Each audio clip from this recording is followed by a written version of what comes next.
Hello, my YouTube family. I hope everybody is blessed and that you are being a blessing to someone else.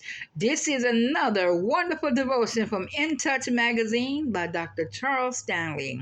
Today's date is Wednesday, January 7th, and it says Moving Mountains. Woo! Found at Mark 11:20 to 26. He said, if you have that faith that's a mustard seed, you can say to that mountain and be moved, and it will be moved. Mustard seed faith. Let's see what God is talking about here. Mark 11 again, 20 to 26. It says, facing obstacles is a given in this life. Jesus said we would have trouble. Many are the afflictions of the righteous, but God delivered him from them all. So we're going to have trouble, y'all. It's simply unavoidable. However, there is hope because he has overcome the world. John 16:33. Jesus tells us that when problems seem overwhelming, we ought to have faith in God and pray. A lot of people love Mark 11:24 because it seems like a blanket promise for whatever we want. However, the verse can't stand alone and shouldn't be taken out of context. Let's consider two qualifications for the promises that's in Mark 11:24. And y'all read that later.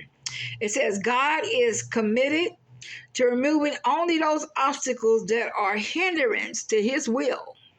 It says Jesus is our primary example for this truth.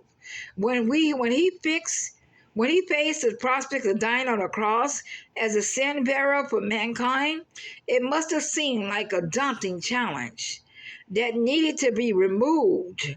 But his prayers were governed by these words. It says, yet not my will, but that his will be done. Luke 22:42. The second thing is we must make sure that we are not the obstacle ourselves, that we're not causing hindrances to our own blessings.